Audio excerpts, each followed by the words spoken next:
I'm Mike DeLuca. Welcome to this rare In the Trenches look at the craft of screenwriting. Today I'm sitting with Paul Haggis, writer, director, producer, whose screenplay for $1 Million Baby was nominated for an Oscar. Paul's also the co-writer and director and producer of the indie breakout hit Crash. Thank you, Paul, for being with us. Oh, thanks very much for having me. Now, first of all, you're Canadian. Which, we start with the tough questions. Oh, good. Which traditionally has meant you had one career option, comedian. Mm-hmm. So how did you end up writing screenplays with such a distinctly American voice? Good question. I have no idea. I guess is it that our culture infects our neighbors to the north? Well, certainly. I mean, and comedian or hockey player, I guess, is all I had, and I couldn't play hockey.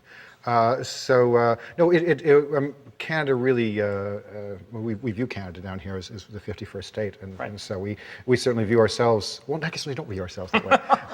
But growing up, I had, American cinema, American television had a large impact on me, as did British and European cinema. And so I think I grabbed some from each. And it was... Do you feel it gives you a unique perspective on the kind of stories you want to tell, coming from just certainly outside the Hollywood mainstream? Yeah, but doesn't everyone think they have a unique perspective? This is true. Exactly. So yeah, I think it's good for a writer to always be an outsider of some sort, and I feel like an outsider here. I'm a citizen, but I've lived here for, I think, 29 years now. Do you maintain a dual citizenship? Yes, I do. They finally let me become an American in 2000. Is it true you used to move furniture for a living also? That's how I started, yes. When I moved down here, my dad actually was the one who recommended I come to Hollywood. I was working in construction with him in the summertime and working in theater in the wintertime. And he was actually producing some of the plays. And yeah, I think I wrote two of the worst pieces of theater ever to be produced in Canada. And I was driving down the road with him one day and going to a job, and he said, "Construction, you're no damn good at it, are you?" And I said, "No, I'm really not." He said, "Why don't you go to Hollywood? You know, it's you want to be a writer, you want to work in film. Your mom and I'll support you best we can." And so I went home and told my girlfriend at the time, we're getting married, and I'm moving to Hollywood, I'm going to be a writer. And she obviously. So after the relationship broke up. Exactly. And so we got married and packed up the Ford Ranchero and came down. And one of my first jobs was for Moishe's Movers. Moishe's Movers. Moishe was very good to me. And $5 an hour cash, and worked there for like a couple of years. Yeah. Any similarities from that or construction to screenwriting? I hadn't thought of it, but I'm sure I could come up with a few things. Exactly. I think heavy lifting is generally required in all those jobs. Had you thought about taking screenwriting seriously before your dad suggested it? I think I was in 5th grade, and I was a terrible student. I was when I got a C, my parents would throw up a block party. But it was around 5th grade. I turned in a composition, and my teacher said, "You're good at that," and that was it. I wanted to be a writer from that on. That put the bug. Yeah, and I wrote plays and bad screenplays and bad everything, but really loved it. When did you first feel like you had what it took to be a screenwriter? When I was about 40, I think. Yeah, after earning a very good living as a very bad writer for many years. Oh, hardly. Oh, no, really. Right. I earned a very good living as a bad writer. No, I mean, I did. I was lucky enough to get onto some sitcoms and things when I was like 26, 27, and wrote for a lot of fun shows, and somehow they didn't seem to recognize that my work was really subpar. And what were some of the shows that you worked on? Different Strokes. Different Strokes. Facts of Life, One Day at a Time, worked my way up in television. I'd written some screenplays on spec and tried to sell them. And they were, I think, what we call in the business, quite bad. And so it's a technical term we use as writers. And so I'd optioned one or two, and actually I remember the first thing I sold was to Sir Lou Grade's company at the time. I sold a psychological suspense thriller, and I would be doing rewrites at night over at his company, and going back to Facts of Life during the daytime. And one day I had to tell my producers, Facts of Life, I have to go over and they said, to this other thing. I said, "Oh yeah, what are you doing?" "Well, I'm writing this sort of erotic suspense thriller." And they went, get the fuck out of here. And so then, of course, I'm over there writing this thing and rewriting it, and I said, well, I have to go back to my day job on Facts of Life. And they go, get the fuck out of here. I've loved ever since trying to sort of confound people's expectations of what you can do. You went to a film program at the Sherwood Oaks Experimental College. What was that like? And it was great. I mean, that was when I was first here. I mean, I knew nothing about writing. And this was before the TV career? Yes, yes. And Sherwood Oaks was still on Sunset Boulevard at the time, and no, Hollywood Boulevard. And you could just sign up to do a course, and you would, some of them you had to send in a script in or something. And I had some very bad sample scripts because I'd written like Welcome Back, Kotter sample scripts and all these things. And so I managed to get, I think Lowell Gans was one of my teachers at the time. He was on Happy Days? Happy Days or Odd Couple or one of those. And there were several others. Stanley Meyer and Handelman taught me how to write comedy. And it was wonderful, just getting these guys, these professional, working people who could give you their input. And then Danny Simon, who I'd seen an ad in the paper that Woody Allen said, Danny Simon taught me how to write. Danny was Neil's brother. So Danny doesn't admit this actually happened, but when I sent my first script in, I said, can I come to your class? And he read it and headed me over to his condo. So he goes, so this is funny, right? I went, yeah. I said, show me where it's funny. And he went to his kid, it's not funny, no, you can't. And then years later, I went back when I was a big writer on Facts of Life, and he denied ever having said that, of course, because but it was true, it wasn't funny in the least. Well, comedy's so subjective. Yes. What does he know? Well, actually, if you laugh, you know. But with the laugh track, and that helped a lot, Well, do you feel an education in screenwriting from a formal institution is necessary to succeed in the business? Well, it didn't, I didn't need one, and it just took me a lot longer. I mean, it wasn't until... What was the most valuable part of that experience? Was it just getting to talk to working professionals? Being a working writer. I mean, sitting on the set, and I mean, on your worst day, when everyone just beat you up and told you what a rotten writer you were, and it was true and you knew it, you'd go up and you'd sit in the bleachers and you'd watch them rehearse, and you'd go, look what I'm doing. Right. So there was no substitute for actual working experience? No. It wasn't until 30-something, I think, that I actually figured out how to write. And figured out what I should be doing as a writer, not how to write. And I turned in my first script, and they just finished shooting the pilot. And they said, really, really interesting script, Paul. What's it about? And I said, well, it's about this clever plot turn, it's about this piece of dialogue and this funny thing here. And they, yeah, we see that. But what does it mean to you? Where does it come from within you? And I said, it's supposed to do that? And it just shook me up, and I went back and I rewrote, and from that point to now, I've sort of tried it took a long, long time to sink into this, what passes for my psyche, but slowly I've started to implement those things. What thing do you think in your life prepared you the most to be a screenwriter and a director and a producer now? Constant failure. Trial and error. Exactly. I mean, it's, I don't know. I mean, I had very supportive parents, but I mean, I was terrible in school. I was thrown out of every school I was in. And so I think some things, I was in Catholic Central High School and suspended, I think, 5 or 6 times in the first year, and my parents just were throwing up their hands, and they sent me to this quasi-military boarding school. Ooh, that sounds scary. Yeah, that was. And there, it was a great education. It was a wonderful preparation for Hollywood, because during that 1 year, I learned to subvert any system.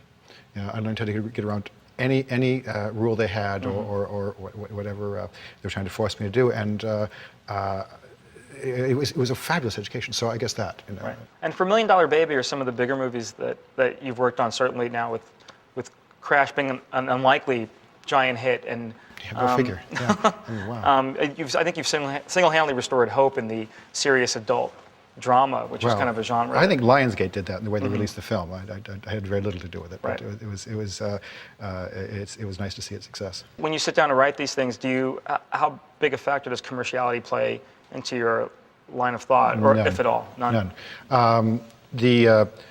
When I decided to leave television, Did you leave without a net? Like, did you have the feature set up already? No, I had nothing. No, I went home and we just finished building a new house, and and television, they pay you just a shitload of money. Right. And we're very grateful to take it.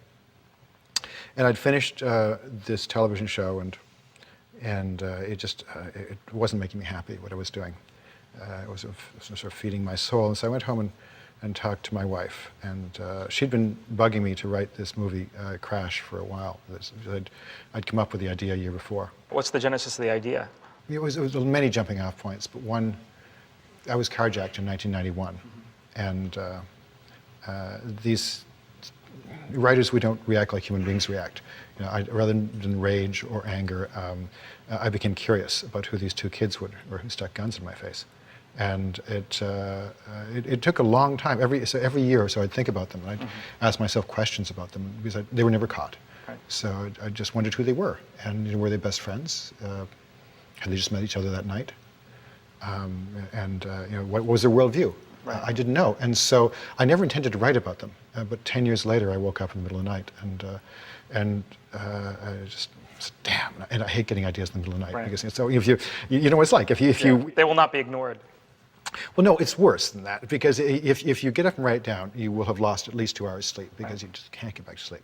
And you will read it in the morning, and it'll just be a piece of shit. But if you don't write it down, and you say, oh, I'll remember it, I know what it is, I'll remember it, you get up in the morning and will have forgotten it and know one thing, that it was the best idea of all time. Right. And it's gone. So this time I woke up and wrote it down, and then started asking myself who they bumped into, because I've always been curious about the interaction of strangers and how we affect each other. And so I asked myself who they bumped into, and that was easy. That was myself and my wife. So I fictionalized us and took us home. Right. Asked myself what I did, and I said, well, we changed the locks at 2 o'clock in the morning. And then I like asking myself difficult questions. I don't think writers should write about answers. I think we should write about questions. And the question I asked myself was, what if that person had come to change the locks at 2 o'clock? What if he had been Hispanic, young, buzzed hair, what looked in my ignorance to be gang tattoos, baggy pants? Would I have felt safe? And I said, no, I don't think I would have. Ooh, that's really dark territory. I have to write about this. So I brought him in, and then he had one line in my outline, and I said, well, he just heard these horrible things that Sandra Bullock's character would say. I wonder what happens to him. So I followed him, and I just kept following the characters. So I woke up, so 10 o'clock in the morning, I had this entire sort of 30-page outline done. And I thought it was a TV series at first, and tried to pitch it, and no one wanted to buy that. And a year later, after writing $1 Million Baby on spec, I was still unemployed. And so I called my friend Bobby Moresco and said, I've got these pages. I think it's a movie. And he said, no, it's not. And I said, I think it is. And so we wrote, and he said, well, we can make it into one. And 2 weeks later, we had a first draft. How important is beating out the story or having an outline for you in your process? Or is that specific to this project? No, outlines are really important. Knowing where you're going as a storyteller is really important. Crash confounded me. We did the cards, and we sort of, no, I don't think we did cards on that. We just sort of beat it out. I'd have to ask Bobby. But I'm a structuralist. I know what Act 2, Act 1 is, Act 2, Act 3. I know it backwards and forwards. And Crash, I couldn't figure out what the structure was. I just kept following these characters. And I mean, I think probably the most dramatic event happens in the middle of Act 2. It just shouldn't be. Dramatically, it needs to be someplace else. But the story just wouldn't go in the way that I wanted to form it. And so we just kept following the characters and twisting. Which event in your mind was that? That was the most dramatic is probably the car fire. Okay. And at least the biggest piece. And it's certainly just where that story arc ends is in the middle of Act 2. Well, at least in the middle, halfway through the script. Right. So Crash was defying kind of what your expected terrified theories us. about structure. It really terrified us. We had no idea what we were doing. I mean, the writing also terrified me, and because as I was writing these characters, I'd turn to Bobby and say, can we say this? And Bobby would say, if it's true, we can say it. So we kept going, but no, when I was finished, I didn't know if it was a script or if it was a movie.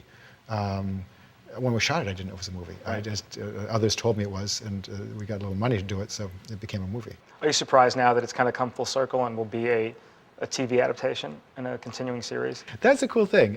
I hope it succeeds. It's because we had the arcs of where it would go for the first season and what would happen to these characters. I love twisting characters, and in a television series you can do that. You just keep twisting them and twisting them, and subverting people's expectations about who these characters are. And because what I love writing about is the contradictions that we all embody as human beings.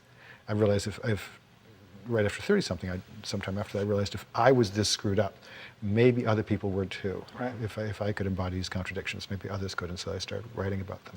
Yeah, so it's wonderful being able to stretch that out for a television series. How did you approach writing about experiences or cultures that you had no firsthand knowledge of, like the? A lot of research. A lot of research. Yeah, I mean, I think I read at least 20 books. I mean, I had the outline, I had what I wanted to do, and then long before I called Bobby, I just started reading a lot. Finding things off the internet, small self-published books or other pieces of well-known nonfiction, and just reading about different cultures, different situations. And I figured, I mean, people ask, how can you write those characters? Well, it's actually quite simple. Right. If you know the given circumstances of a person's life, but you have to know the specific given circumstances, then you just put yourself in that person's place and don't judge them. Know that everything that every decision they make is true and right.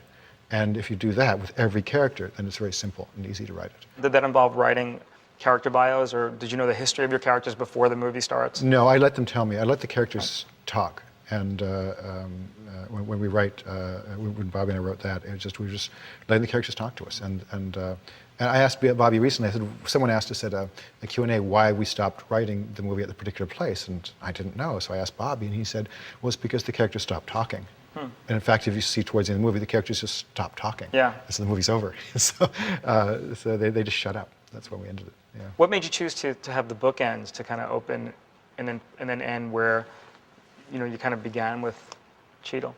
I wanted somewhat of a mystery construct. I wanted to fool the audience into thinking that's what this was. Right. Like, where did this body come from? We're going to find out how it got there. Exactly. And then in the end, it's nothing we expected. Yes.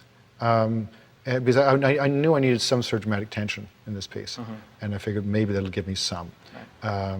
So that was the choice there. And we were writing this on spec. I mean, I wrote this. No one was going to pay us to write this. That's the other thing I pitched to Bobby. I said, Bobby, I got this 30-page outline. No one's going to pay us to do it, and it'll never sell. And he said, cool, sounds great. And same thing, I'd written $1 Million Baby on spec. I optioned the rights and got the book and the short stories, and knowing full well that no one would ever make that movie. It sounds like you should be running a studio. Because to pick those two projects to write on spec, I mean, that's a bullseye both times. And it was dumb, because I should have chosen something that that would sell.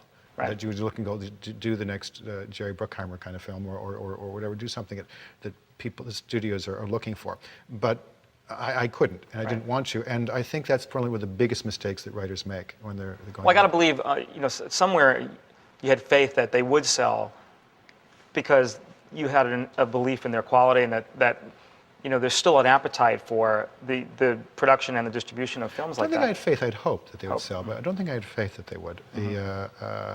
I just knew that I had to write something that meant something to me.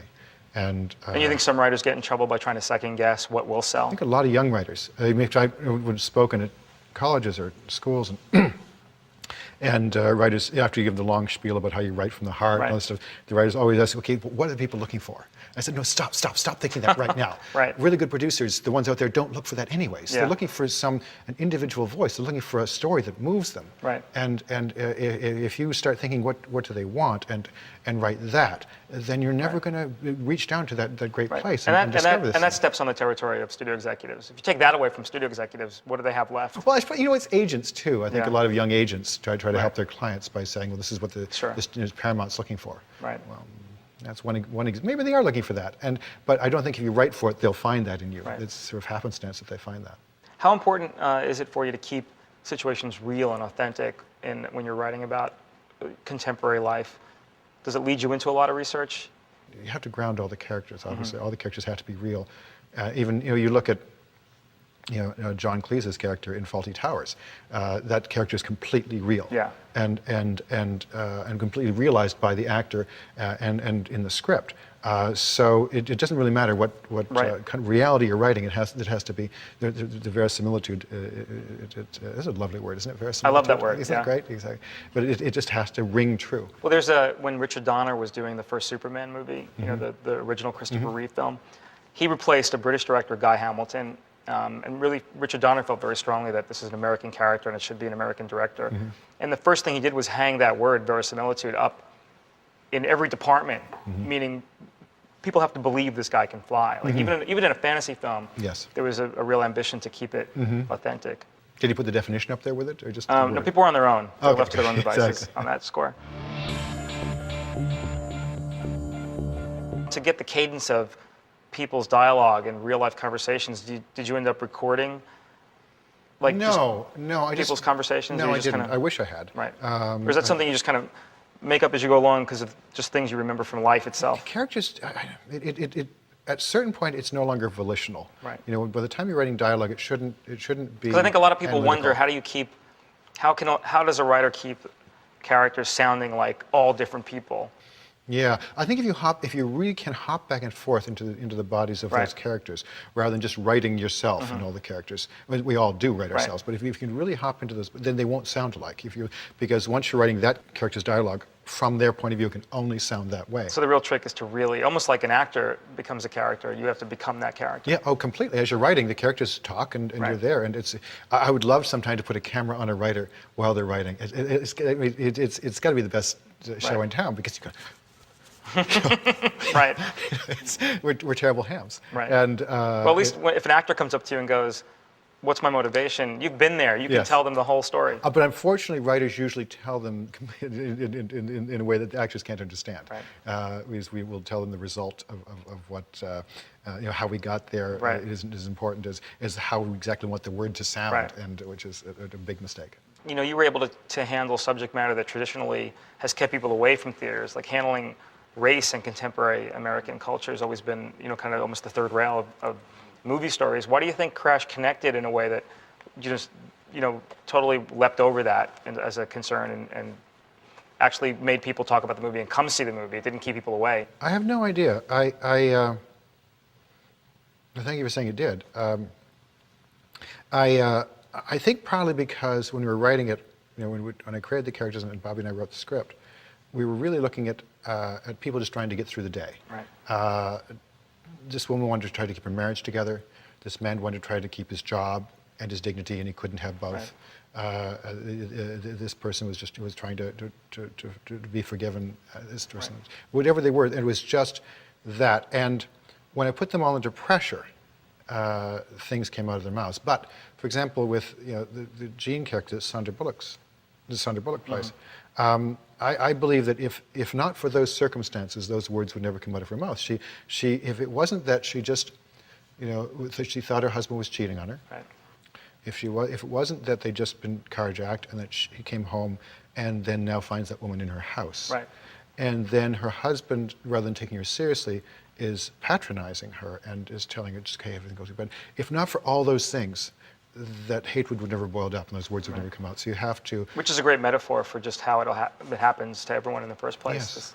And then you have to know all that and then forget that all so it doesn't end up in the script. Right. It only ends up in the actor's mind and the director's mind, because, of course, then you'll have the life that comes before the scene and Right. is going to be after. But you won't have to explain everything. So the universality was a key concern, touching on things that, that make people feel uncomfortable or make people feel a certain way towards another group of I people. really looked at what made me feel uncomfortable Right. the most. And whenever I was really anxious about something, I knew I was in the right territory. I had to keep going. And whenever my characters were feeling too good about themselves, Right. I knew that the gods had to come along and kick their legs up underneath the chair. Well, what's great about the film too is it manages to find its way back to what we can all relate to about what we want in our own lives. Whether it's Matt Dillon dealing with his father, we've all felt put upon at a certain point by responsibilities or things that we wish we weren't. Yeah, saddled Matt's with. character came from a piece of hate mail I received when I was doing a television show. And I'd written an episode. What possible hate mail could facts of life inspire. Yeah, exactly. For different strokes. This was Family Law. It was the last show I did for television, and before writing the movies. And I was it was an interracial couple that week on the show, and someone wrote in to say, why is it in television that it's always the white people who are the villains and the black people who are the victims? Let me tell you a story about my father. And he went on in this letter to tell me the story that Matt Dillon tells about his father. And I read this and I was overwhelmed. I said, you think that bigotry and intolerance and racism was passed from one generation to the next?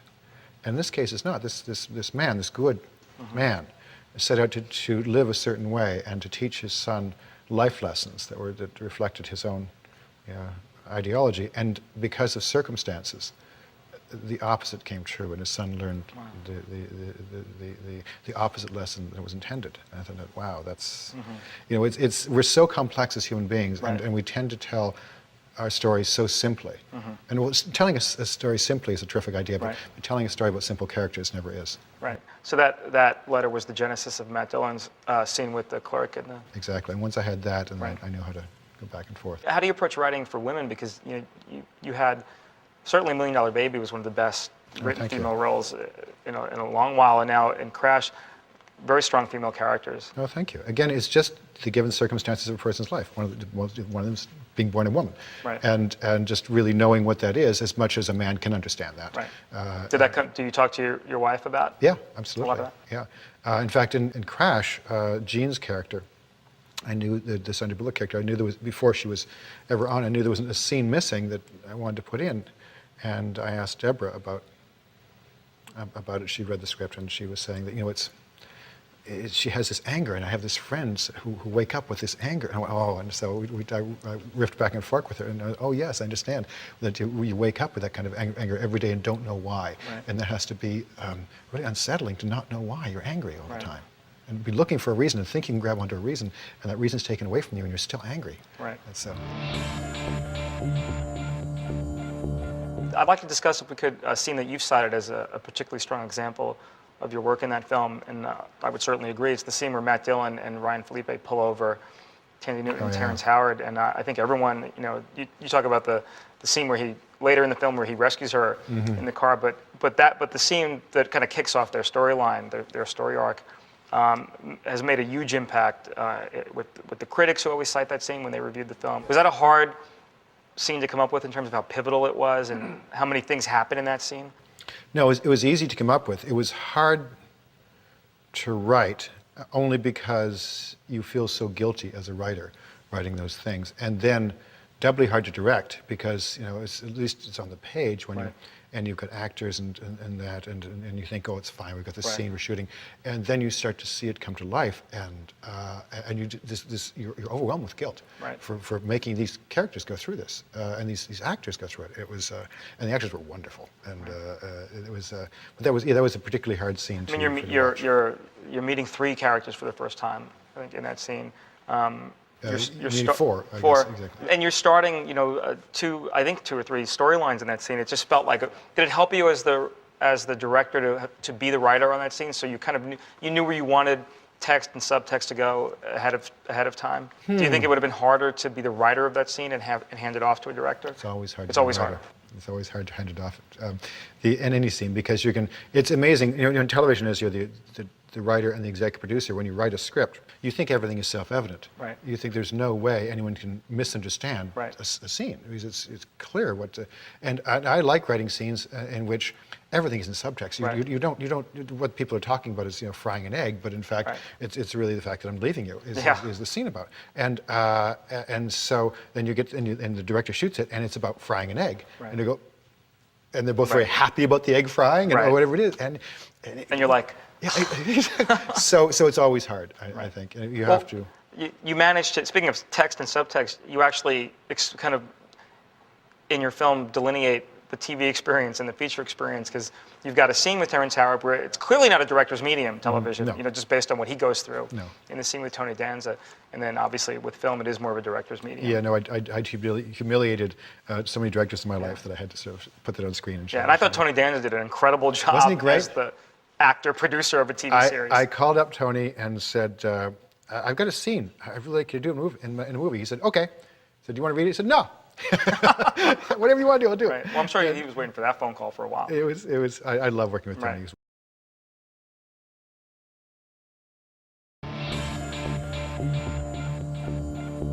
If it is an uncomfortable scene and you have to go deal with emotions and actions that that even you as the creator go, "Ooh, this is going to be difficult." How important is it that you have actors who are experienced and trust you and will kind of like help you with the more difficult things in that movie or things that might make you personally uncomfortable? Were they right there with did they balk at anything or no, nothing?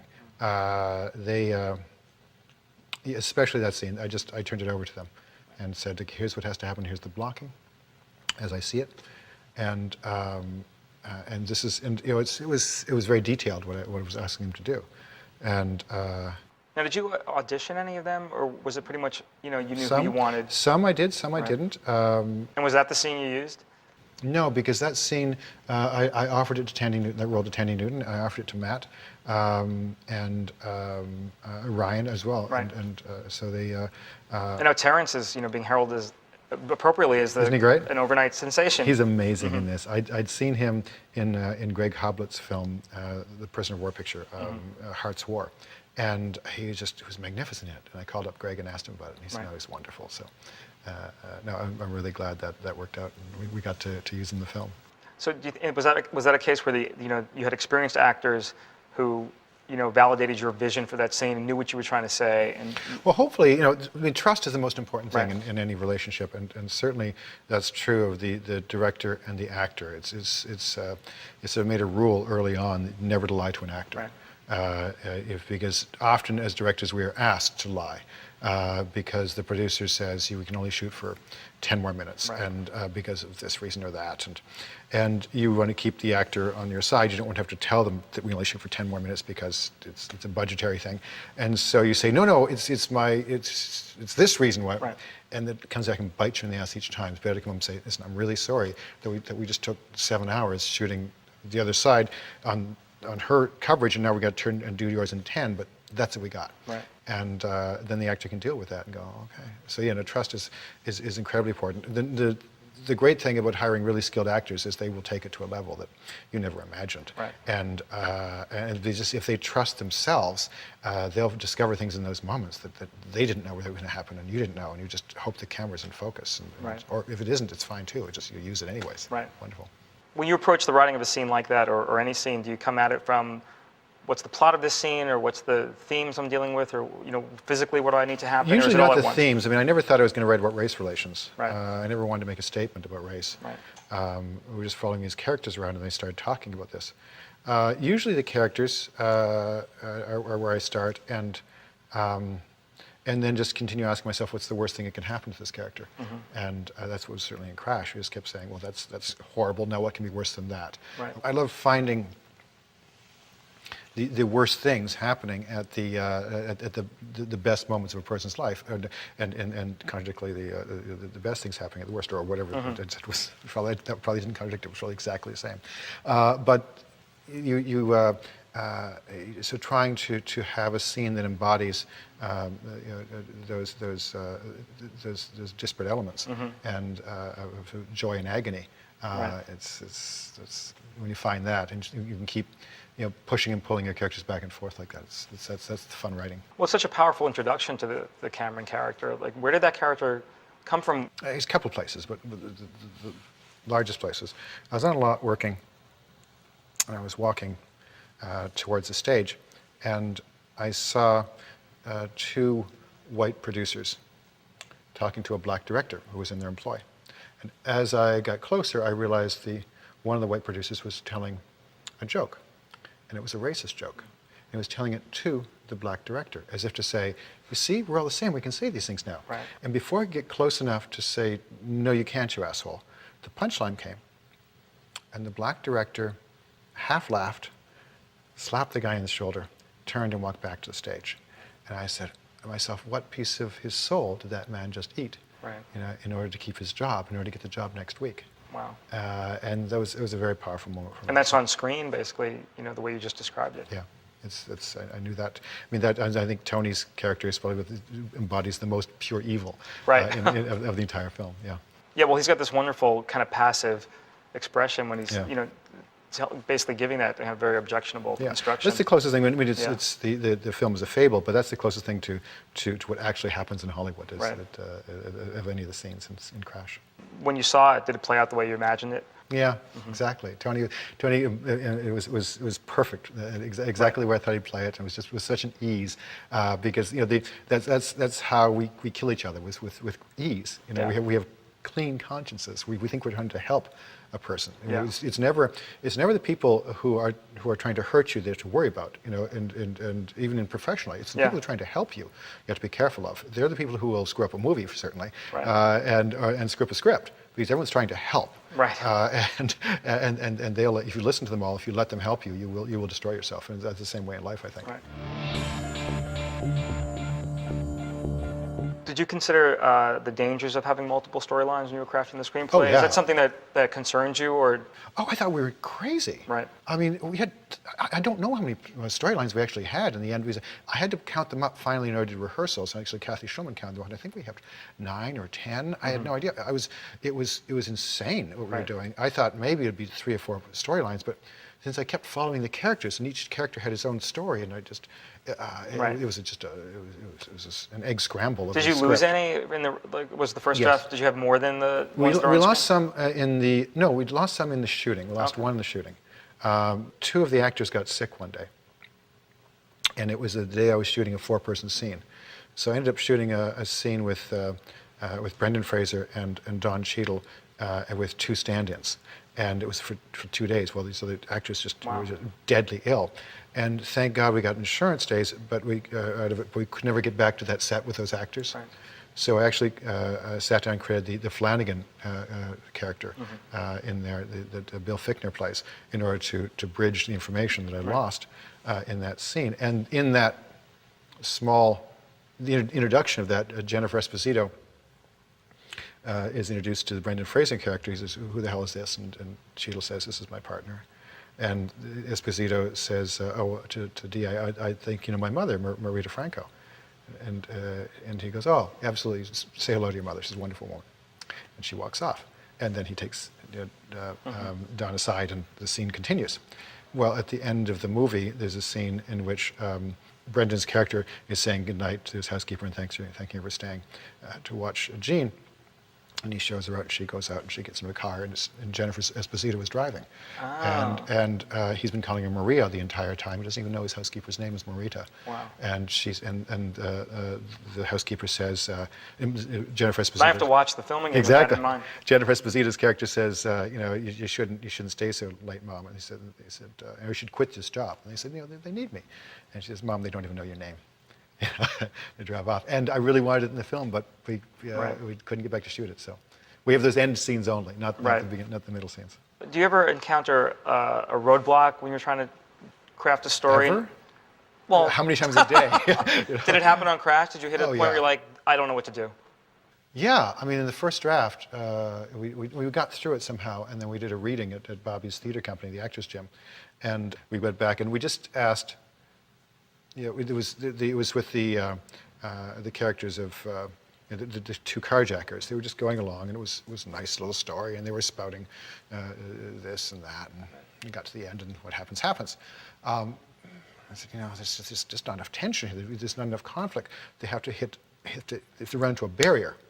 So I asked myself, I said, that Korean woman who we called Chinese, the Korean woman who was in the car accident in the beginning, she was speeding, and she didn't see this cop car stop in front of her, and there was lights all around, and she rammed into the back of it. I wonder why. And where was her head? Right. I said, well, she was obviously really concerned. Her mind wasn't on the road. So what was she thinking about? I said, maybe her husband. Maybe her husband was in an accident. Maybe he was run over. I went, ooh, they run over her husband. Right. And that's where she's going. And so then as soon as they ran over who they referred to as the Chinaman, right. then of course there was great conflict in their scene, and then they had to, because they couldn't get the car from here to there. And right. so that's the type of thing we just kept doing. Asking questions was really important. Because every time we ran into a problem, and it led to another story. yeah, exactly. Rather than trying to write around it and say, "Oh, it's fine," you always write into the problems. Always ask yourself questions about those, and they will always lead to something better. If you're writing something that hasn't been produced yet or doesn't have the benefit of the actors or a read through, how do you usually plow through a roadblock and just like the outlining of something or writing the writing? Well, that was the case. I mean, we read it, but it wasn't at the reading that we. This was later when we were sitting around and actually banging our heads against the computer screen that we came up with a solution. Do you have in any of your work? Do you have one scene that you had to lose that you love and regret, or that you can't get out of your mind? It's like, I can't believe I took that out. Not in the writing, in the shooting. I took out a couple of scenes, which I went back and put in the director's cut for the DVD. But there was ones you haunted. And Is that always hard to kind of take off the writer hat and be the editor or the director? No, it's easy to take it off because the writer's hat's a horrible hat to wear. Right. It's funny looking, first of all, and then it's uncomfortable. It's smothering. It really is, and so you just desperately want to take that hat off and just become the director. And once you are, you deal, as we all deal with writers, with just disdain, and you go, "Oh, please." Right. Have you ever thrown yourself out of your own office? Not yet, but I'd often, an actor will come up to me and say on the set, "Can I change this?" And I go, "Absolutely." And Bobby would be behind me going, "You can't change that." I go, "What do you mean?" It was because this and this and this leads to this one. Right. "Oh, Bobby's right. I'm sorry, we can't change it." I'm always for changing the words. And that's why I love to work with Bobby as a producer as well, because he'll grab me and say, no, that's we need that. You can't change that. Was that the first time you had collaborated with another writer? No, I started off, when doing television, I was collaborating. But that's more of a collaborative medium because there's so many writers on those shows. Yeah, I think it was after sitting alone so long and writing $1 Million Baby that, and actually Bobby came in and helped me with the end of that. Because I was stuck, and he came in, and I was trying to, in $1 Million Baby, take 5 of the short stories and cram it into one. Right. And I ended up, it was a mess of a screenplay, and he read it for me, and so we got to pull this out. And so it was a great collaboration. So you just look forward to someone else sitting in the room with you for a while. And so then as soon as you do that, you look forward to going writing on your own. What was the first screenplay you ever wrote? Oh, it was a horrible thriller called Last Laugh, Murder at the Comedy Store. I think it was. Yes. That's an interesting genre mix. Yes, it was. And we actually got optioned and for a second, and then it fell apart. But thank God it was never Was the made. person you killed at the Comedy Store Pauly Shore? He was killed. Yeah, it was just one after another. Right. Exactly, yeah. And then I did one called Doppelganger was right after that, which I think I'll just have to go back and rework someday. Right. With a man who doesn't want to be who he is, who meets someone else who does. So. How many screenplays do you think you'd written before your first produced credit? I think I'd written 4 or 5, maybe more, because you tend to forget your failures and chip away and celebrate your victories. The first time I tried to escape from television, I wrote. You make it sound like Escape from Witch It Mountain really or is something. sometimes because you work so hard, Yeah. so hard working. Right. I so admire writer producers because it's 22 episodes a year, 24 episodes. a It year. looks like a lot of work. After 10 episodes, you're brain dead. You just have to somehow push yourself through. But the first time I tried it, I was about 5 years before I wrote $1 Million Baby, and it was a story that really intrigued me. An original piece. It was set in Detroit in a steel mill, in a sort of dying industry, and sort of sex, betrayal, and unionism. and so I wrote the script. It took 6 months off, and wrote the screenplay. Gave it to my wife, Deborah, when I was finished, and she reads all my stuff. And she's a really harsh critic, which is one of the reasons I love her, and hate her. And so she read it. But you trust her. Oh, completely. You have to find one person you can trust, and I trust her. And so I gave it to her, and she said, it's interesting, but it's flawed, isn't it? And, yeah, it is. So she gave me some thoughts, and I went back for another 3 months and dug in and wrote the second draft. And all that time, you're not making any money, and you've got a lot. When you're used to making television money, you've got a lot of people to support, and your family, and your schools, and all my kids. So 9 months in, I get the second draft done, and I give it to her, and she reads it right away and says, it's not as good as the first draft, is it? You know? It's just, that one's in a drawer. It's going to come Right. out someday. But then, I mean, it's like when you asked earlier about leaving to do leaving television to do Crash and $1 Million Baby. I came home and I asked her. I said, I'm going to write these. I can't do television for the time being. I have to go do an independent movie or two. She said, how long do you think it'll take to break in? Because you're reinventing yourself. Right. And I said, I'm thinking 3 to 4 years from the time I write it Right. to the time it's done. And she said, well, great, how much money do we have? So I said, I think about enough to last 6 months to a year. So she said, okay, well, if we sell the house, we sell the house. You've got to write what your dream is. Wow. And so... So you scored with your dad and your wife. Yes, basically. absolutely. Yeah, so it was wonderful. She was incredibly supportive. You need supportive people around you to write. Right. Because you have to keep taking risks. If you stop taking risks, it's a cliche, but you go dead. Do you think it's a necessary evil that you have to write a certain amount of bad screenplays to get to a place where you're writing nothing but good screenplays? Oh, yeah, because you have to write in order to write. Right. You don't have to get any good at it. You just have to write and write and write. You have to go through. I'm very jealous of the kids that come out and write a great screenplay at 20. Right. But we find hope in the fact that it may be the only thing they can ever write, and so if the career takes a nosedive after that. But it takes a long time. At least it took me a long time to get any good. Is there a point when you're writing a spec screenplay where you've hit the point of no return mark, where you know it's going to be good and it's worth completing? And have you ever bailed on one where you thought... Bail on them all the time. Right. Yeah. Especially in the story stage. I'm working on this one right now with Mark Bohl, who's a terrific writer who wrote an article about the Iraq War, and I optioned it. And he and I are working the story out together. And it's just, I thought it was going to be dead easy. And it's like, 3 weeks into the story process, and it's killing me. And is that usually where the rubber hits the road and kind of like, can I finish this? Is this worth Especially completing? if you've got something else that's tempting. Right. Either writing something else or answering your emails. Anything. You'd rather do anything rather than work on a story. Do you think any screenplay can be made better, or do you think at some point it gets to a point of diminishing returns? I think both things are true. Right. And it's interesting the way we work here in town is, there's many writers brought onto a project, usually because I find in my limited experience, they usually try to get the cheap screenplay done first, Right. and then we will fix it later. And the cheap screenplay is usually cheap for a reason. Right. Very rarely do you find the young kid who's going to work for $25 who's come up with, Citizen Kane. And then we potchkey around and try and make a, as you say, you said, shoot a budget rather than shooting a screenplay, and that's. In those cases, it's pretty hard to make them any better. Is there any difference in writing an original or adapting someone else's, an author's work? Is it a different skill set, or is it? Sure, it's a completely different side of the brain. Right. I mean, one is the adaptation is you're solving puzzles. Right. The information is mostly there, and you're trying to figure out how to make it work. With $1 Million Baby, for example, I had the story, for the short story, which is called $1 Million Baby, in the book Rope Burns, FX Tool wrote. Beautiful, beautiful series of short stories. And in that short story is only Maggie and Frankie. And she comes in on page 1, and I think and asks Frankie to train her, and on page 3 he goes, okay. Right. And then he sets about training, and what happens, the tragic circumstances. But to try and find a way to tell that, I had to create the character of Scrap, which I pulled a small character from another story. What if these guys were best friends? Right. What if he worked in the gym? What if his life was, and create that whole backstory. Right.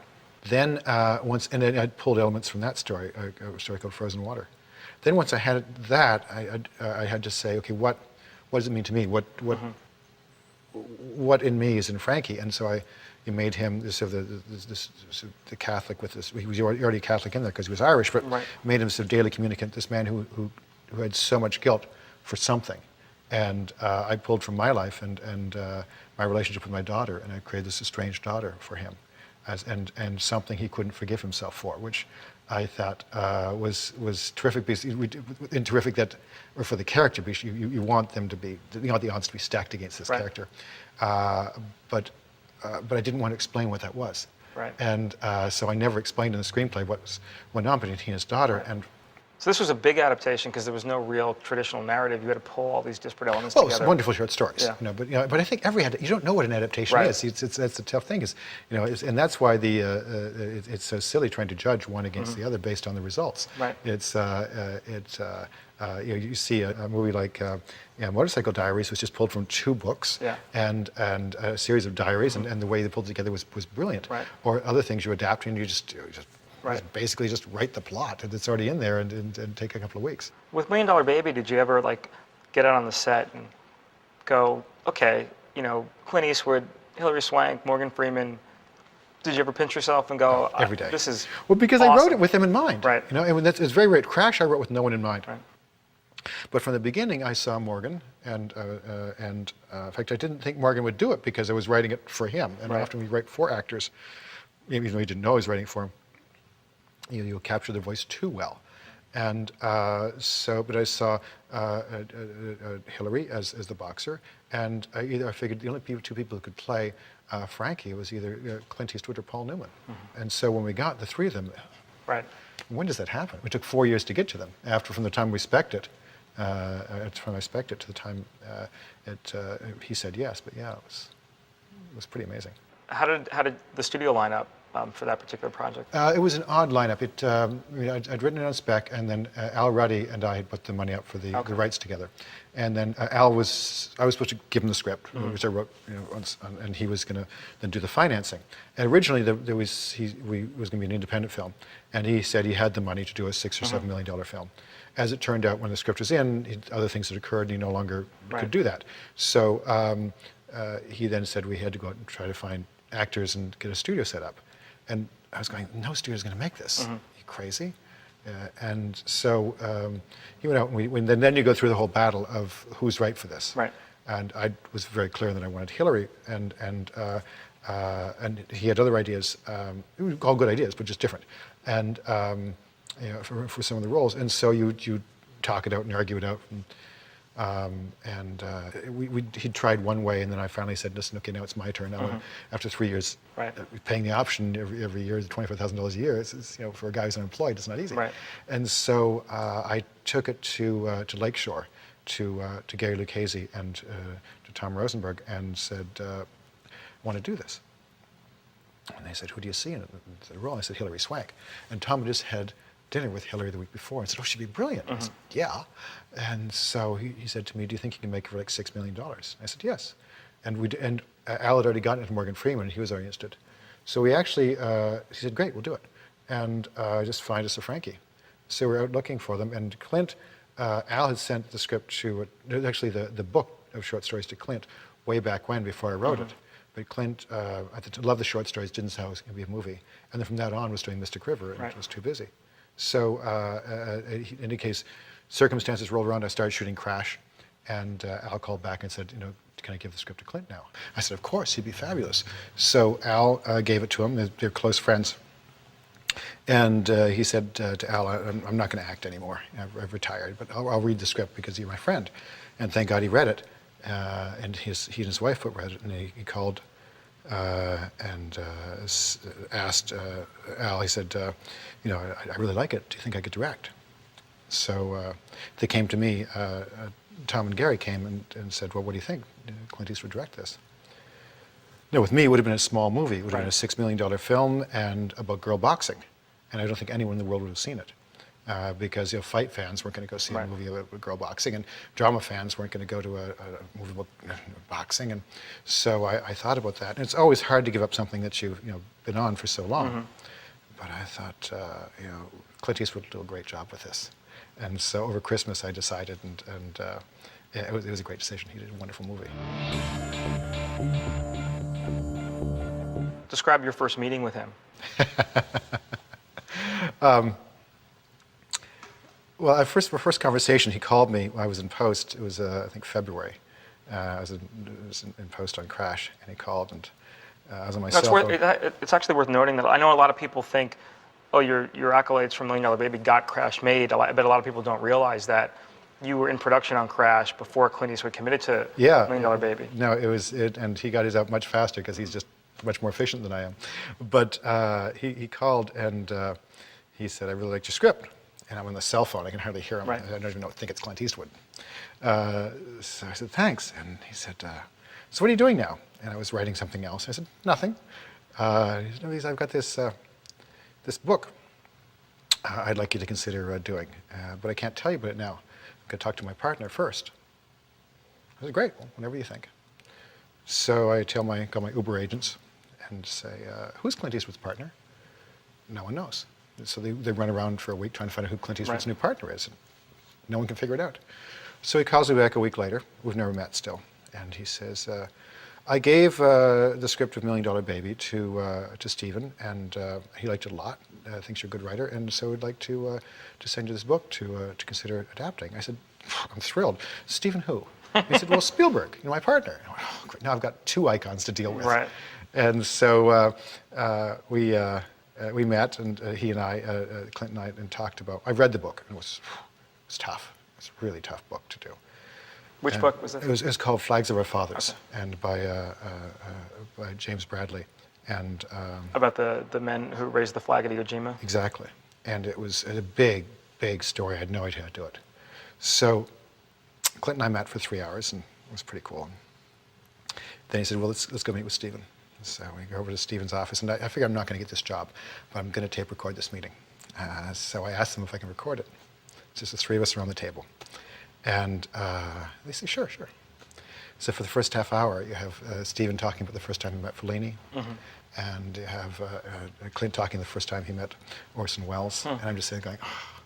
So they finally turned to me and said, Stephen asked, so what do you think of the book? I said, it's really, really good. And I really want this job, right? So my pitch is, I think I have about a 10% chance of being able to pull it off. And he goes, oh, okay. So we talk for a while, and we get to the end of the meeting, and Stephen says, so what do you think now? Says, I think I would have about an 11% chance. He goes, okay. So we end and we go out, and Clint drives me back to the studio, and I say to him, I will do this if you'd like me to, but I really don't have any idea how to make this work. He says, okay, well, go ahead. So I'm trying to be let off the hook, and the man won't let me off the hook. So while he's shooting $1 Million Baby, I go to the set quite often. And when I'm not, I'm trying to work on the story. And every week I go there to turn him down, to say, I can't do this. There's no way I can figure it out. And he just says, you'll figure it out. And so about 2 months later, I finally figured it out and figure out what I want to say. And so he just wouldn't let me quit. And so I wrote it and turned the script in. And once again, I met with him, and I didn't do an outline. Didn't figure it out. And so I just turned the first draft in, and Clint said, good work. And Stephen had a couple notes. I did a couple hours work, and they're off shooting. It was the same thing with $1 Million Baby. He just shot the script. Was there something comforting about working with someone who has so much experience that they could look past your hesitation and see the future and know that you would deliver that script? That's what Clint does. He trusts people. He and that's why actors love him. He hires good actors, and he trusts them to do their job and stays out of their way, and only gets in there if they can't find if they get lost in somehow. And I'd love working with Clint. I'll write anything for him. Was there any point before the good luck on $1 Million Baby where you were discouraged, or you thought this isn't going to get made? Well, I mean, it took a long time for both those, for Crash and for $1 Million Baby to get financed. Crash took around forever until we found. Mark Harris actually found Bob Yari, and Bob said he put the money up. Bob and Kathy Schulman, and I think it was like $7 million or something. And that was 3.5 years from the time I wrote it. And $1 Million Baby, it was the same. It was a long trek, and you often start wondering, if it's ever going to be made. But see, with both those films, I was quite sanguine with the fact that they wouldn't get made. I knew no studio would do $1 Million Baby. I mean, look at the subject matter. I refer to it in tone as Leaving Las Vegas only depressing. No studio was going to do that. And even when Clint came on, we were talking about the fact that Warner's even hesitated, and after Mystic. But he had just delivered a dark, unlikely film that had gone on to be quite profitable and received multiple Oscar nominations, and they still said, maybe not on this new one? Well, because they'd read the script, Right. and they knew this. What the hell is this? It wasn't a studio movie. Yeah. It was only a studio movie because of Clint Eastwood. Right. Because Clint, we look forward to seeing Clint Eastwood movies. Right. We know what kind of drama he delivers. And then I think they quickly realized that it wasn't about the script. Right. It was about the fact that you had a fine director who Right. knew material and they could trust him. Right. If I was going to watch the Clint Eastwood $1 Million Baby next to the Paul Haggis $1 Million Baby, what do you think the main differences would have been, had you directed it? Oh, well, we wouldn't be talking about it, first of all. I don't think I'd be sitting here. That would be the big difference, yeah. You can't say. He did a beautiful, beautiful film. Being on the other side of both those experiences, now they're both, hard films to get made. Did the success of the film after its release, does that impact how you think about it? Would you have been as proud if it wasn't as big a hit? How important is the acceptance of the films on a broad level? I'm a weird duck, and I love my failures, Right. sometimes more than my successes. So my best work in television, and some of the things I'm most proud of, are films that fail, television shows that failed, Easy Streets, and a couple other things that no one saw. And the ones that succeeded, just some of them. I co-created Walker, Texas Ranger, meaning that Jeff Zagansky called me. I was leaving for Right. Europe to do something, and he called and said, "Paul, I have Chuck Norris, and I have a script that doesn't work about Go figure that. yeah about Texas Rangers." Right. And he said, and I said, "And you're thinking of me because?" Right. He said, "No, please do me a favor, just write the pilot." So I did. I rewrote the pilot in a week. Turned it back in, they got their series pickup, and I went off. Right. And then I got a co-created credit, and having done only a Right. week's work on the show. And people would come up to me, I love your show, I love your series. No, that is a beloved television Oh yeah, series. it went on for 10 years, and I think I was paid $10,000 to do Right. that. And for that had to take all the accolades Right. that came along with it, and people saying I love you, and I'm going. And I actually, one of the reasons I decided to quit television and to do Crash and $1 Million Baby was because I woke up in the middle of the night. Things seem to happen in the middle of the Right. night, having seen a vision of my tombstone. And it said, Paul Haggis, creator of Walker, Texas Ranger. That was a big motivating factor. I had to do something to erase that. Right. So that's the only reason I wrote $1 Million Baby.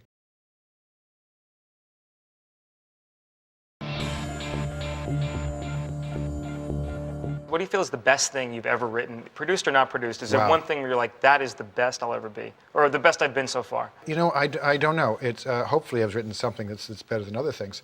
I don't know. I like Crash. I like $1 Million Baby. Television. I like Easy Streets. Right.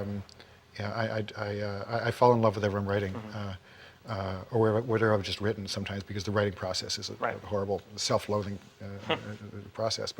But I don't know. Fair enough. Do you feel like there's still something about yourself as a writer that you want to work on, or that you feel, is a particular weak yeah. spot? Oh, drama, plot, character, Right. you name it. No, you always. I can't watch any of my stuff without seeing all the flaws. Right. I can't watch Crash. I could never watch it. Even after everyone says to you it's brilliant? The first time I saw Crash, it was on a big screen at the Toronto Film Festival. We were up there selling it. I just finished cutting it the week before and doing a rough post. And I'd only seen it on the small screen before doing the Avids. And I sat there, and it screened great. It was a packed house. It was the Right. Elgin. It was a huge. There were like 2,500, 3,000 people, and they were laughing. They were crying. The people were gasping. People would stop breathing for moments, and all I could see is what a big pile of crap I've created. Right. And so people came up to me afterwards and said, really, really good work, Paul. And I'm going, thank you very much. I'm just trying to get rid of them. Right. Just trying to get rid of them as they kept coming, because I know they're all lying to me. Right. It didn't matter. No, You they're knew lying. what you knew. And even if they're not, they're deluded. Right. And so Elvis Mitchell comes to me, and Elvis was a critic for the New York Times, and I just left, and he did interview me once, and I liked Elvis. So Elvis said, Paul, really terrific work. And I said, Elvis, you have no taste. And he said, what do you mean? I said, do you have some time? And we were walking from there to to go to the after party. He said, well, come with me, get in the bus. And so for the next 20 minutes, I spend trying to convince Elvis Mitchell that Crash is a bad movie. And my wife is walking behind me, trying to kick me Right. and hit me and elb me because he thinks it's false humility. He thinks, which I'm also guilty of. But no, it's just, I know this is a terrible, terrible film, and I've just done a horrible thing. Thank God I didn't convince him. Right. And then the next day, of course, you see it, and it's a smaller screen, and the audience is very serious. They aren't really reacting that well. And I turned to Kathy Schulman, my producer, who's standing beside me at the back, and say, "Oh, we're screwed." But as it goes through, and they're off selling the movie at that moment, they're trying to. There's a bidding war supposedly going on, and I'm just hoping that they don't get wind of this audience. And but as it goes through, I start being able to watch the movie and going, "Oh, it's pretty good. It's not bad." And so you leave there going, "Yeah, I did a pretty good job." Then you see the next time it's horrible again. Right. Yeah. Well, in your life, in your process, where do you find the most inspiration? Like, what really inspires you to sit down and start thinking of stories? It's odd places. A notion will get in my head. I've been thinking of something for the last year that I want to write about. And I just, whenever I get around somebody who knows something about that, I'll just say, I'll just pick their brain and talk. And so it's hard to say. Others, you read a terrific short story, or someone comes up with an idea, or I'm interested in so many things, but as long as, and so many genres as well, as long as at the center there's some great human dilemma, some question I do not have the answer for, and something that scares me. Right. If I'm really comfortable with a project, I just don't want to do it. It's of no interest to me. Right. It's only if I'm pretty sure that I can actually fail at this, do I want to attempt it. Well, we have a little screenwriting exercise we think will be tempting, I'll and fail at hopefully you this. won't fail at it. Norris the tray. This is something we call the object. And the idea here is we're going to unveil this in a second, and you're going to see an object. And the trick is to tell me its story, no limitations, and then tell me why you made the choices that you made. Hit it. The object, sir. Oh my God.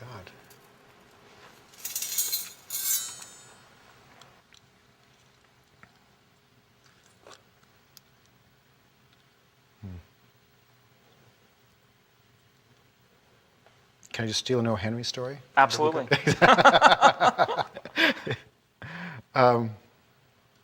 This watch stopped running a long time ago, as you can see.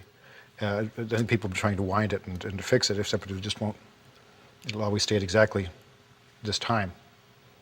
I don't know why, because it was always just given to me, but I heard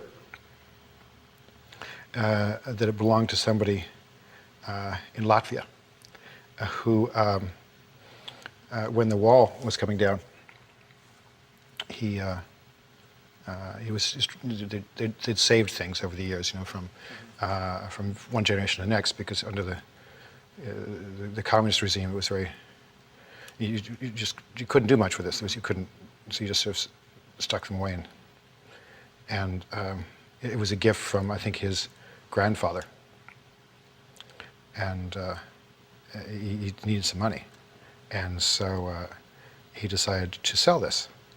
And it meant a lot to him because he loved his grandfather, and he wanted to have a big party for his family, and this is the only thing he had. So he made the decision. He decided to sell it. So he took it to the pawn shop, and they worked out a deal.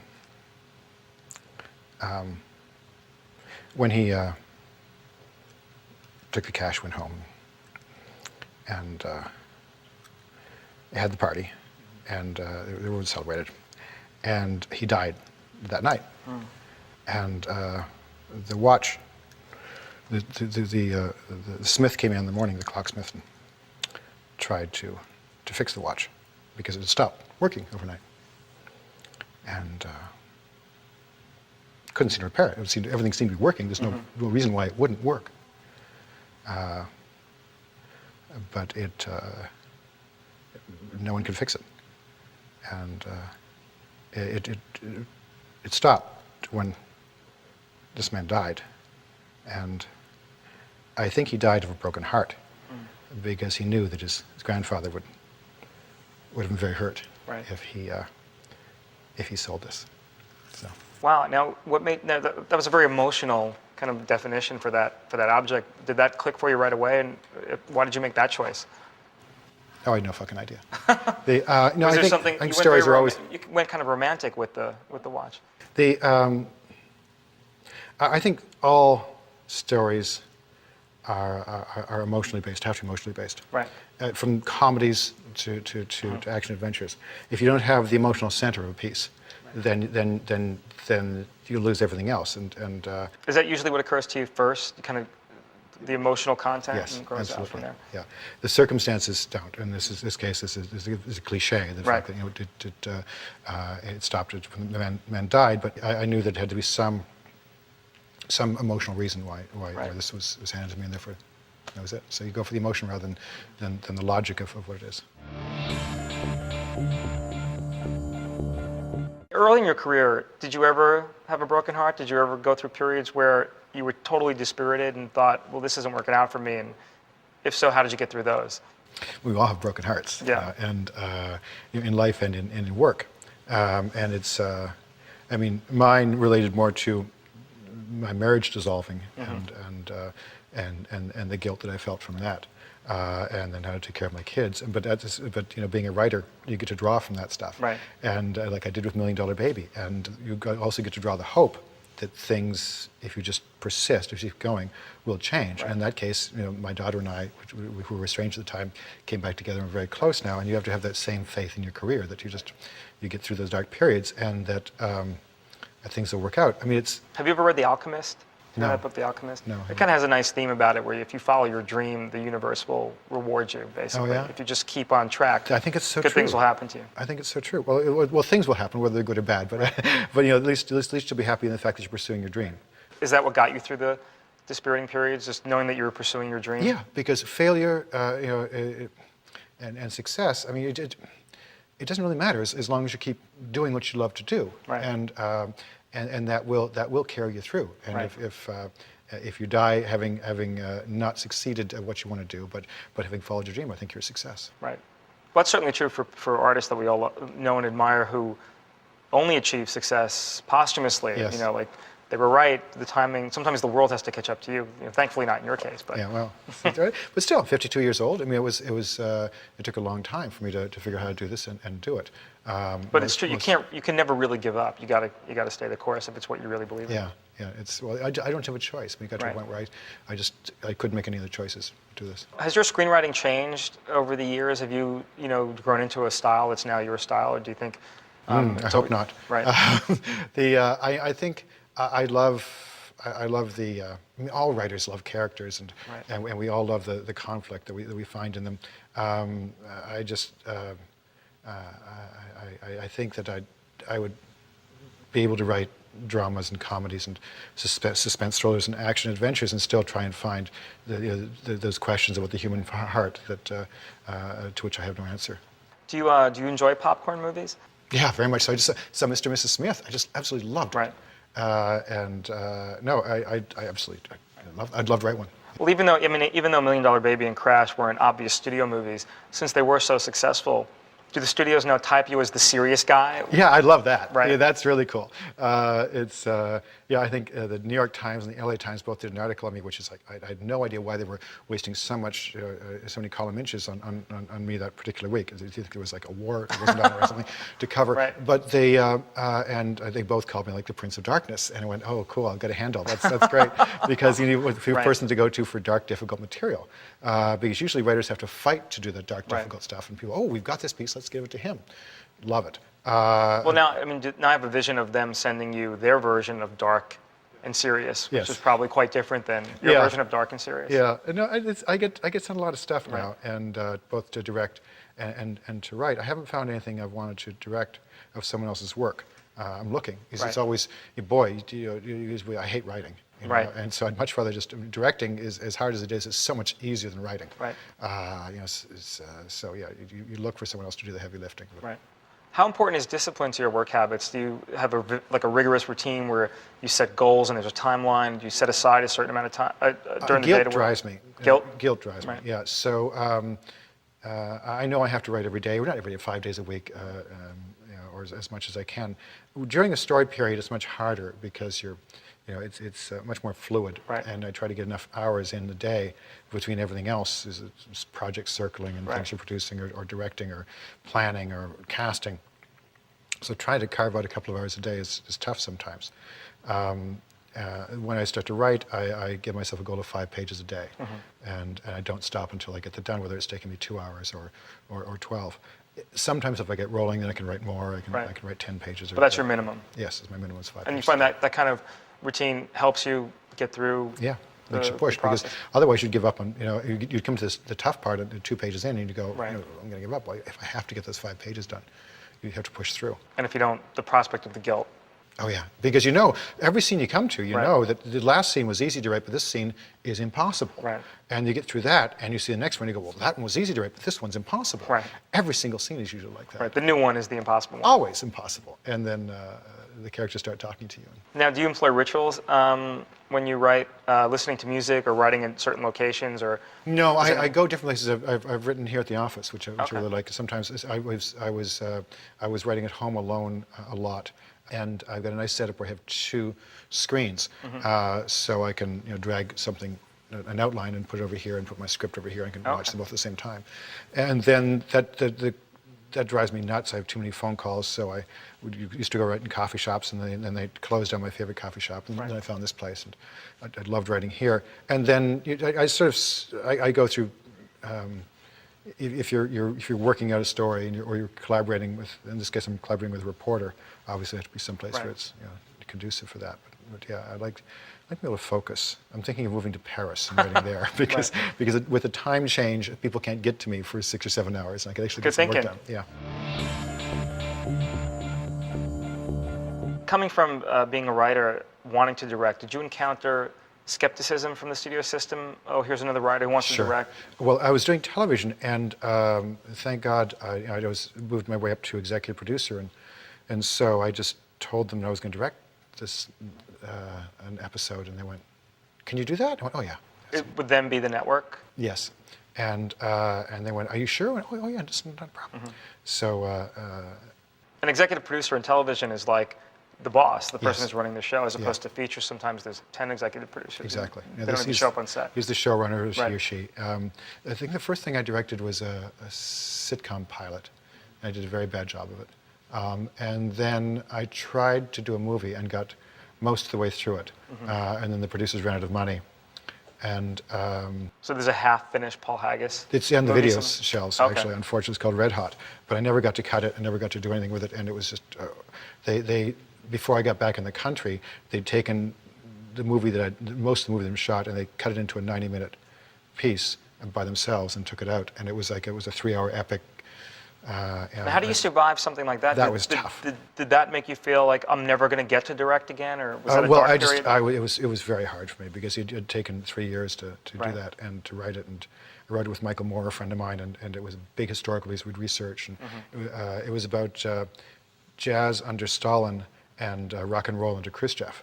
And it was a really interesting story. We'd done a little research on, and a beautiful love story, beautiful father and son, all this sort of, and they just, and so I ran back to television just screaming, saying, please, give me an area I can control, because as you're right, as executive producer, you get to do pretty much what you want. It made me very distrustful of going out and doing another film, so it took me 10 years to try it again. Now, having worked with an actor turned director, and you're a writer turned director, do you think screenwriters make good directors? Do you think it? Not necessarily. I mean, just like all actors don't. I just saw Tommy Lee Jones' new film, which is wonderful. Oh, something he directed? Something he directed and starred in. Right. Really terrific. And it's really nice seeing people cross over like that.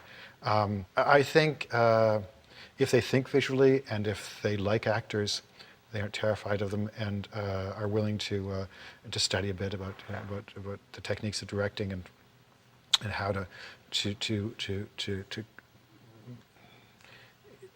make a performer or an actor feel safe enough in order to create a character, then yeah, sure, they could make terrific directors. Did you feel your production experience in television helped you prepare for a career as a director?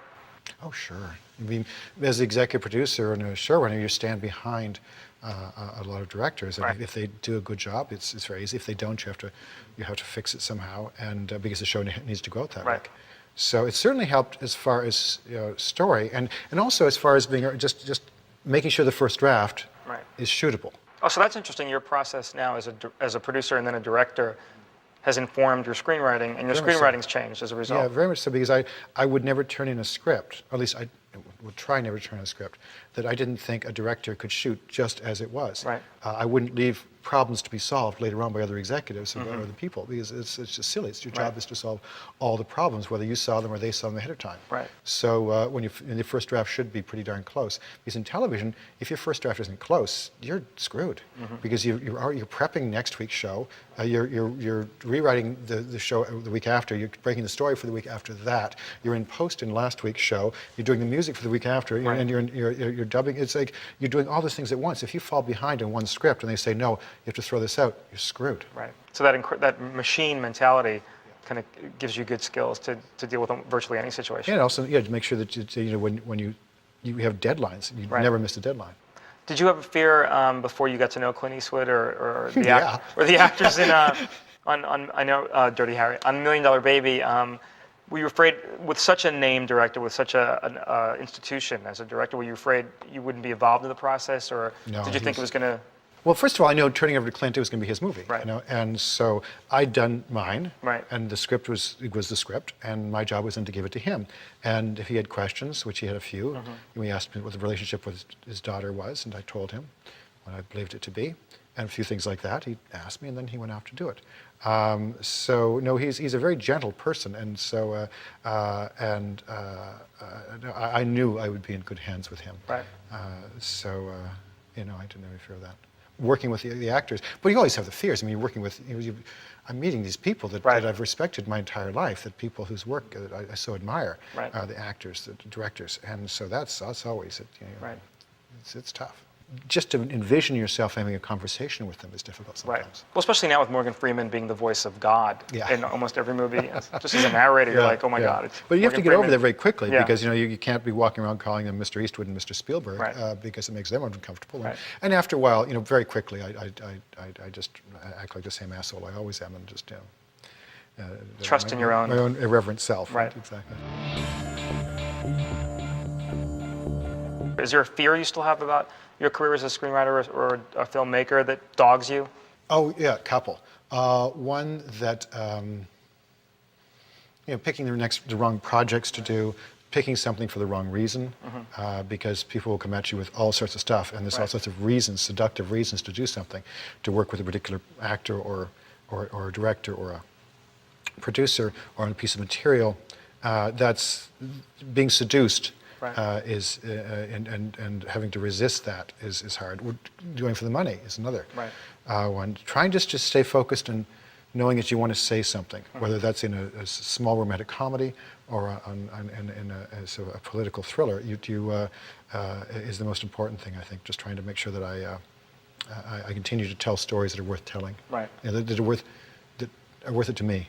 I mean, it's something that it's something that troubles me, that I don't, something that I'm trying to work out with myself. Right. Is there one piece of wisdom, that you feel, as far as screenwriting goes, that cannot be repeated enough? I think the one I've already said, what I repeat, is always right from your gut. Right.